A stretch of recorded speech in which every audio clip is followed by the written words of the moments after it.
Yo, what's going on YouTube? It's your boy Jan Moses here to talk about the 2024 NBA Draft from the perspective of someone who is a big Knicks fan and as someone who still plays NBA 2K24 MyTeam and is looking forward to the next promo, which I believe is going to be dropping on day 1 of Season 8 this Friday.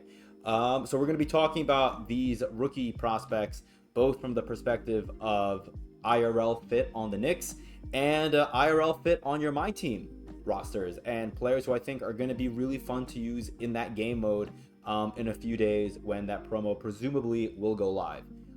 Let's start though with the relevance to the Knicks and the prospects that I'm interested in. Let's first start by looking at the New York Knicks draft picks.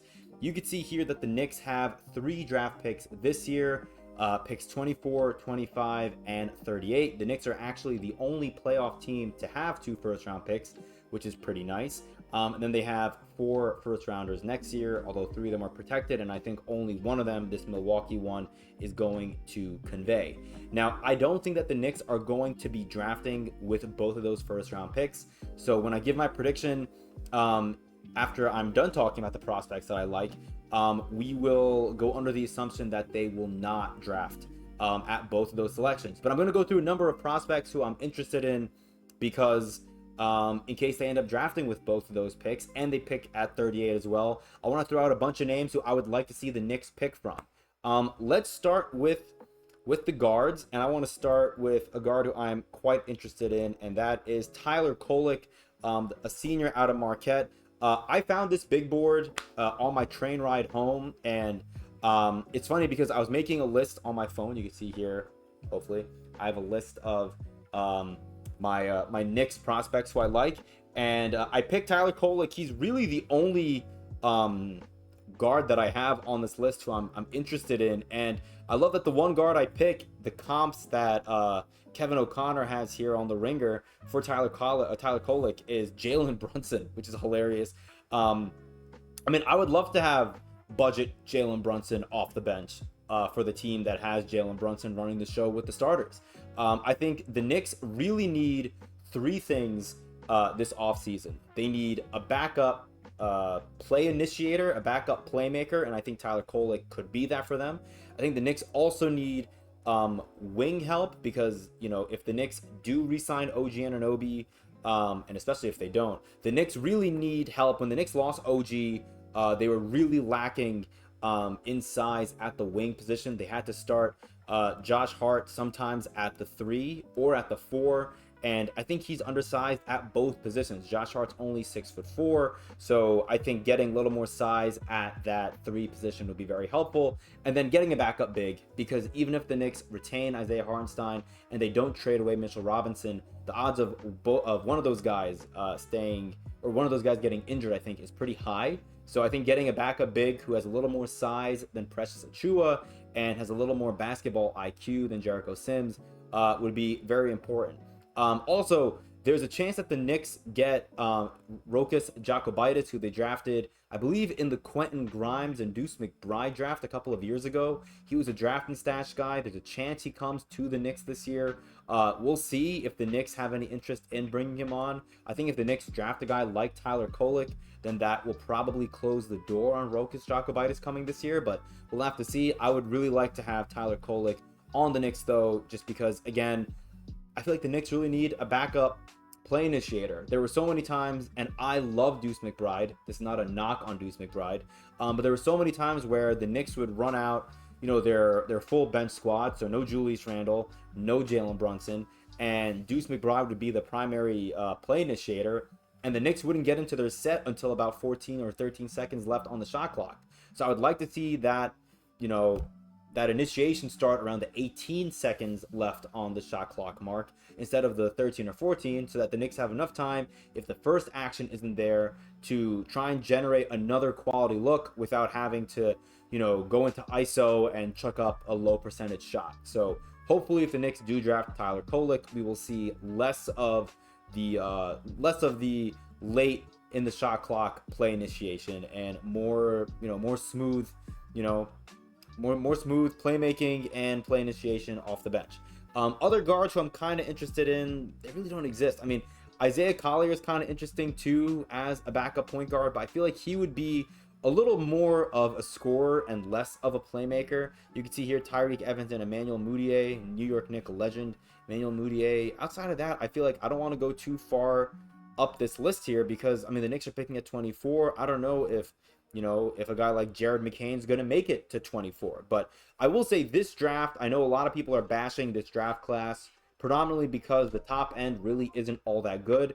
But if you're a team like the Knicks or just a playoff team in general who needs role players, this is your draft. Because I feel like from picks 9 to like 40 something, you could honestly mix and match those players in that group and not be that wrong in a couple of years, which also means there's a chance that you could get a steal much later on in the draft and you could be looking back in a couple of years and being like, man, I really wish I drafted, Tyler Kolek instead of drafting, Jared McCain. There's going to be talks like that. We have those talks every single year about draft classes from years past, but I feel like this draft really is, it's a crapshoot, and it's a draft where if you have a gut feeling about a player, if you really like a player and you're, in the scouting department for one of these organizations, then just make the push for that player because I feel like you just want to follow your gut and, go with what you're feeling. So anyways, those are the main guards who I'm interested in. There is also Baylor Shireman. Let's see. Yeah, Baylor Shireman. I was afraid I was going to butcher the spelling. He's not a point guard. He's more of a 2 guard. You can see the comp to Brandon Podjemski. So he's going to be more of like a secondary playmaker, shot creator, kind of like a younger guard version of Bojan Bogdanovic maybe. So just another name I wanted to throw out there who was a guard. There's only one wing who I'm interested in for the Knicks, and he's the guy that I think the Knicks are going to end up drafting, assuming they trade one of their 2 first-round picks, and then they pick with the other one. So I want to go through the bigs. There are a couple of bigs who I'm very interested in. Let's start with Khalil Ware. If he falls to the Knicks, I would be very upset if the Knicks don't take him, just because the more I watched his tape, the more interested I became in Khalil Ware. Just because, I mean, look, you can even see it right here. I think Kevin O'Connor nails this comp, I think, at least, based on his college tape. He reminded me so much of Miles Turner. He was a major presence in the paint, in that restricted area, which was really great. And I think something that the Knicks would really benefit from having, something that they didn't have as much when Mitch went down and Hartenstein was dealing with that Achilles tendinopathy. I think getting a guy that's young who can come in and play really good defense down low and then, threaten to knock down shots, sorry, 1 second. Someone who can threaten to knock down shots from the arc, I think is great. So I would love to have that. It's something that the Knicks don't have. They have Mitchell Robinson, who's, offensively, he's going to be great with getting offensive rebounds. I hate people that are like, oh, Mitchell Robinson provides no offensive value. I think getting your players a second bite at the apple, a second opportunity to get a bucket is very valuable to your offense. So I think Mitchell Robinson's a very talented offensive player in that regard only, and lobs, I guess. He has no shooting game, no post game or anything like that. Isaiah Hartenstein, he has that floater. He also provides offensive rebounds, but he's also, I think, a borderline elite playmaker for a big man.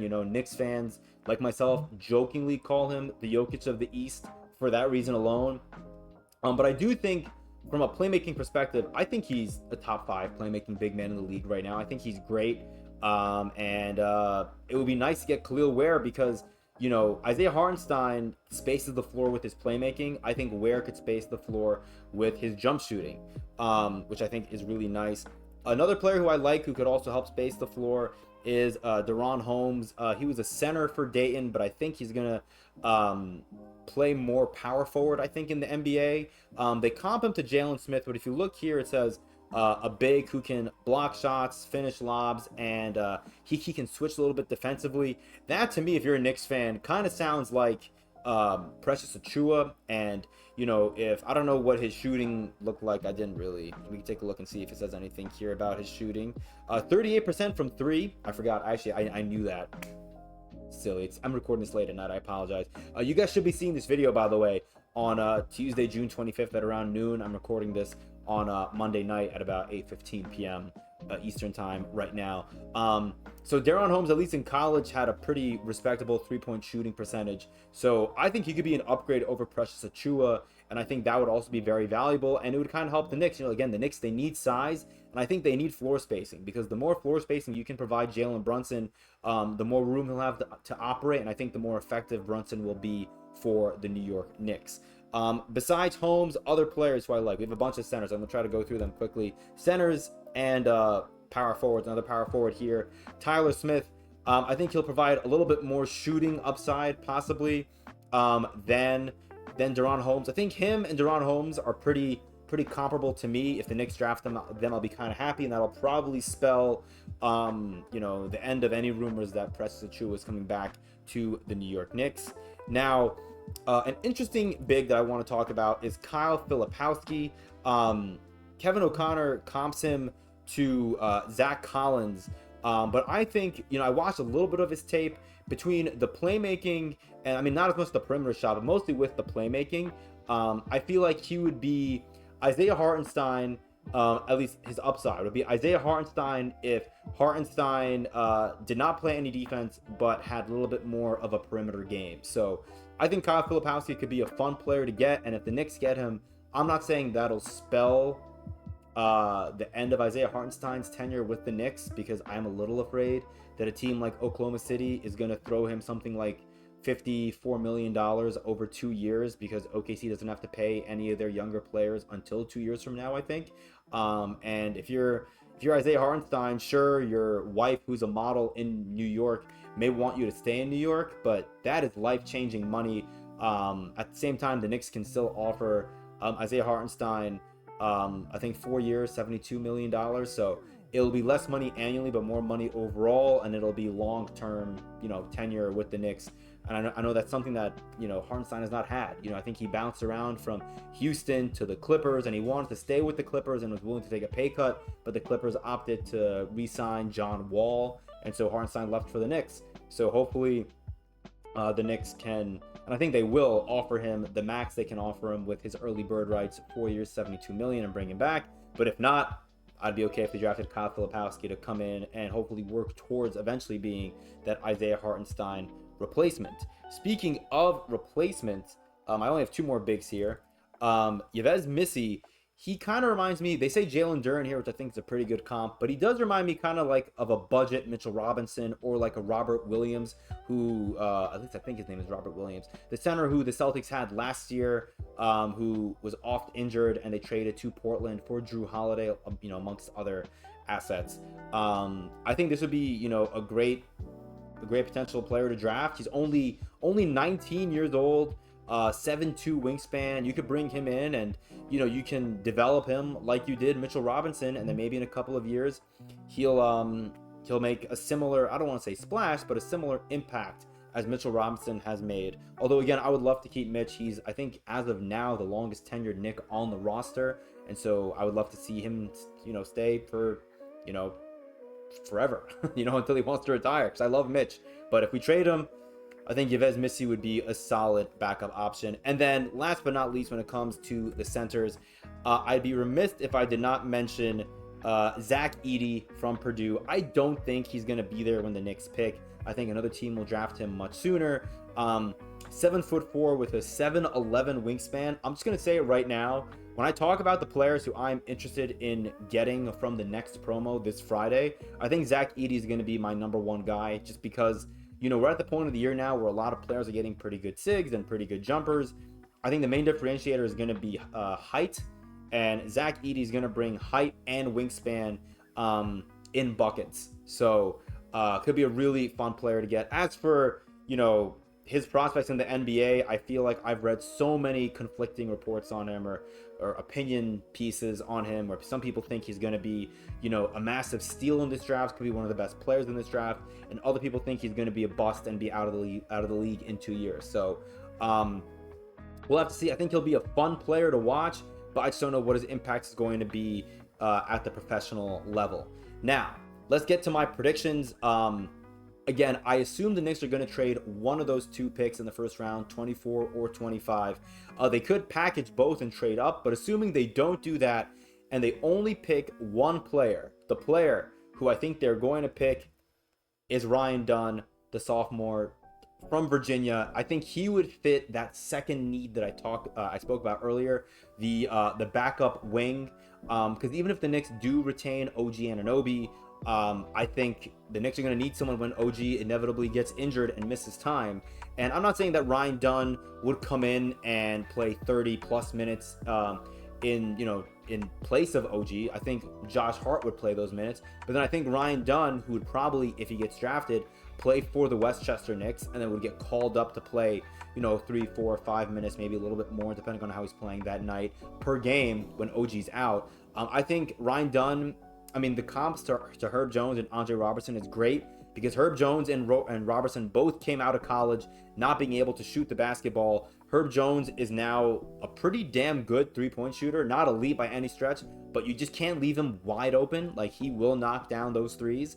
Robertson never developed that outside shot, but even if that's what Ryan Dunn turns into, I don't think that would necessarily be a bad thing, because it says right here, he's the best defender in this class, and he is a Tom Thibodeau guy. I think the Knicks went out to Long Island to see him and have him work out for them there. So something tells me that the Knicks are going to draft Ryan Dunn, and that Ryan Dunn will be, if he is in attendance on draft night, he will be holding up a New York Knicks uniform. And then for the second round, I don't really know if that matters all that much. Just to throw out a couple of names who I'm kind of thinking about, especially if the Knicks go this route, where they trade one of their first rounders and they take Ryan Dunn, or if the Knicks don't trade any of their picks and they draft a center or power forward and then they draft Ryan Dunn, I think the Knicks could go point guard in round 2 with a guy like Jamal Sheed, who kind of reminds me a little bit of TJ McConnell or Deuce McBride, or Kevin McCullough. He's not really a point guard, but I watched him play because someone on Twitter was showing his highlights, and I see so much Josh Hart in that guy, in that kid, where he's just like this really scrappy player. He doesn't really have any outside shot at all, I think, right now, but he's a hustler. He fights for rebounds. He's pushing the pace. So I just don't know if the Knicks would benefit from having a guy like Kevin McCullough, but Kevin McCullough is a Tom Thibodeau player, whether he gets drafted by the Knicks or not. All right, so let's get on to the NBA 2K portion. This won't take all that long. I already talked about Zach Edey. One thing I want to talk about very quickly, a lot of the guards who I looked at really don't have much of a wingspan at all. There really aren't any tall point guards. I don't know if 2K is going to take any of the forwards that are in this draft and make them point guards just to give us taller point guards, but I don't really see any tall point guards, at least in the top 15 or 20 picks or so, which I think is important, because I don't think every single first round pick is going to be a dark matter. I don't really know what 2K is going to do this year, and I don't know what they did last year because I didn't play the game last year. But I think if you look at the top of the draft, I think you have Stephon Castle. I don't know. See, he's a combo guard. He's only 6'6" with a 6'9" wingspan, and I think he played like shooting guard or like shooting guard small forward. I think UConn started like 3 guards. They were all like 6'3", 6'4", and then you had Castle at 6'5". So I'm afraid they're going to take Castle and make him a shooting guard small forward, which would make this, even worse. And he wasn't a good three-point shooter. So we have a lot of really short guards. You could see, like this guy, he's not a guard. He's a small forward or power forward, but only 6'9" with a 6'10" wingspan. So Buzelis could be kind of interesting. I think Reed Shepherd, if you're ripping packs, he's going to be one of the troll cards. Only 6'2" with a 6'3" wingspan. Really short point guard. Same with Devin Carter. So you can see a lot of short point guards here. But the players who I'm very interested in, you have Alex Sarr, who's a 7-footer with a 7'4" wingspan. You have Donovan Clingan. I think he's up top over here. Yep, 7'2" with a 7'7" wingspan. So I think Clingan and Zach Edey are going to be the most interesting players. Again, Zach Edey, 7'4" with a 7'11" wingspan. I think the only player with a 7'11" wingspan that I can think of is Dino Raja. If there's anyone else, let me know in the comments down below.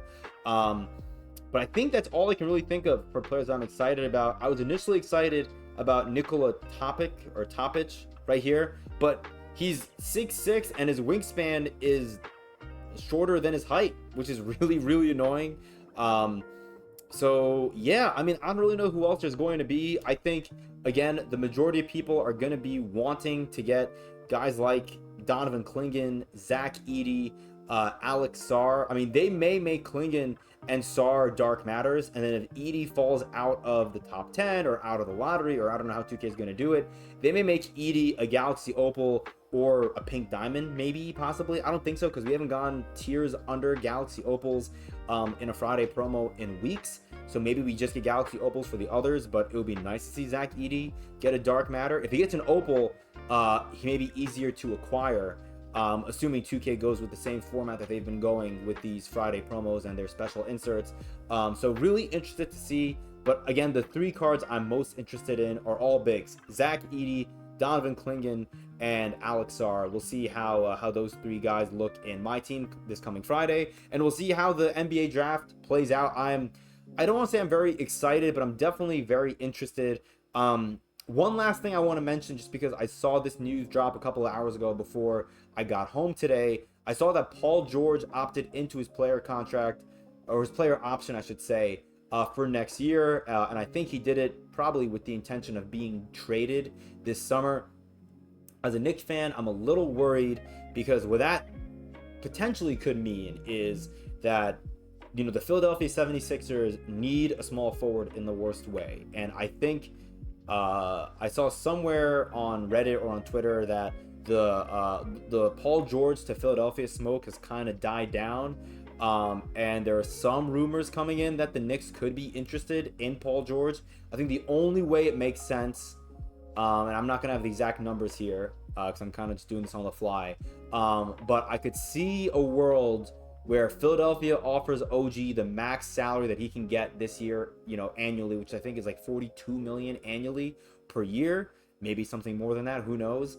Maybe that's just his starting salary, I don't know, but I could see Philly offering him that massive contract, and the Knicks saying, well, if we're going to pay OG, you know, a massive salary starting at $42.5 million a year, well, then we'll just sign and trade him to the Philadelphia 76ers. And then with Philly's assets and the Knicks assets, they'll package, you know, a nice little basket of assets for the Los Angeles Clippers so that they send Paul George over to the Knicks. So that is a 3-team trade that I thought of the minute I saw that news go down, that Paul George opted into his player option. So I'm a little worried about that, because I mean, Paul George is a great player and I would love to have him on the Knicks, but under different circumstances, not under the circumstances of him opting into his player option, probably wanting to go to a team that he knows will pay him a lot of money.